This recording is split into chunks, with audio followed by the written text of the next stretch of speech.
JNU से निलंबित अध्यक्ष रविंद्र सिंह भाटी फीस माफी की मांग को लेकर प्रदेश भर में छात्र क्रांति आंदोलन कर रहे हैं।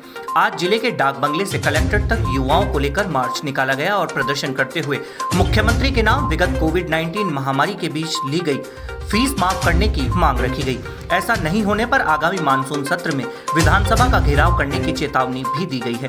जेएनयू के निलंबित अध्यक्ष रविंद्र सिंह भाटी का कहना है कि उन्हें छात्र हितों में आंदोलन के चलते निष्कासित कर दिया गया और वह युवाओं की आवाज उठाते रहेंगे। इसी मुद्दे को लेकर प्रदेश भर में वह आंदोलन कर रहे हैं। उन्होंने बताया कि प्रदेश भर में विद्यार्थी अपनी शिक्षा को रुपए उधार लेकर फीस भरते हैं और कॉलेज व यूनिवर्सिटी प्रशासन बेवजह उनसे अलग अलग माध्यम से फीस वसूल कर रहा है, जबकि पिछले 2 सालों से इस तरह की कोई गतिविधि नहीं हुई है।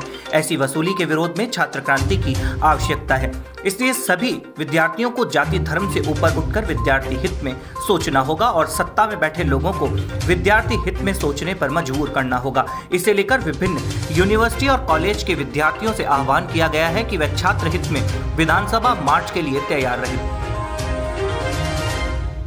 आपको मैं बताना चाहूँगा कि पिछले काफ़ी समय से छात्र क्रांति का आगाज़ जो जोधपुर से हुआ था वो बीकानेर नागौर होते हुए आज हम अजमेर आए हैं।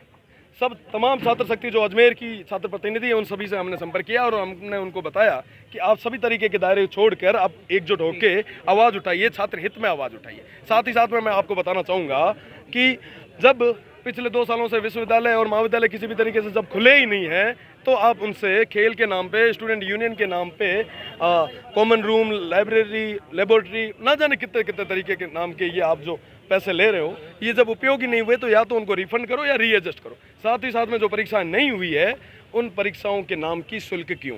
ये जो भी हमारे ग्रामीण परिवेश के विद्यार्थी आते हैं, लगभग पूरे राजस्थान भर के अंदर जो गवर्नमेंट स्कूल, गवर्नमेंट कॉलेजेस के अंदर जो एडमिशन लेते हैं वो सारे विद्यार्थी कहीं ना कहीं आर्थिक रूप से कमज़ोर विद्यार्थी आते हैं। कहीं ना कहीं अपना राइट टू एजुकेशन जो हमारे लोकतंत्र के अंदर हमारे अधिकार है उसको देखते हुए जब आते हैं तो ये क्या ये राइट टू एजुकेशन है?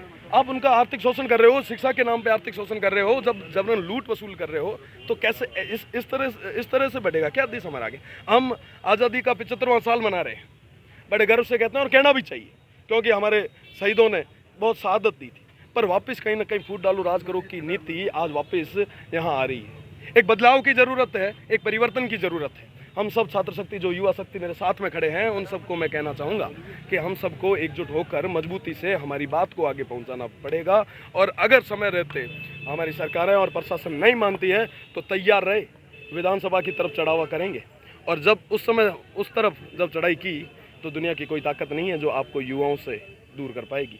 हम ही हैं जो आपको जिताते भी हैं और हम ही वही हैं, वापस याद भी दिला दूं कि उस सियासन से पटक भी सकते हैं। रविंद्र का एक आप पे आरोप भी लगता जा रहा है कि जिस तरीके से आपने पूरे राजस्थान के अंदर इस तरीके की क्रांति को चालू किया है छात्र हितों के लिए, ये विधानसभा घेराव नहीं, विधानसभा में बैठने की रविंद्र सिंह भाटी तैयारी कर रहे हैं 2023 के अंदर। मैं आपको बताना चाहूँगा, मैं न किसी राजनीतिक पार्टी से हूँ, मुझे यहाँ तक जो लाने वाली छात्र शक्ति है पिछले कई सालों से आपको बताना चाहूँगा कि 57 साल के इतिहास के अंदर पहली बार किसी निर्दलीय को इन्होंने जिताया है। तो मेरे ऊपर भी जिम्मेदारियां बढ़ती है कि मैं मेरी छात्र शक्ति की आवाज़ बनूं, कहीं ना कहीं उनकी आवाज़ को उठाऊं। अगर नैतिक धर्म, मैं आपको बताना चाहूँगा अभी कोई चुनाव नहीं है, आने वाले 2 सालों तक कोई चुनाव नहीं है। मैं मेरी बात मेरे भाइयों के हक की बात करने आगे आया हूँ और ज़रूरत पड़ी तो आगे आता रहूँगा। खबर की हो सत्यता हो या खबर की अनकही दास्तां, होगी सच्चाई की वापसी। एसकेवी न्यूज़, सच्चाई की वापसी।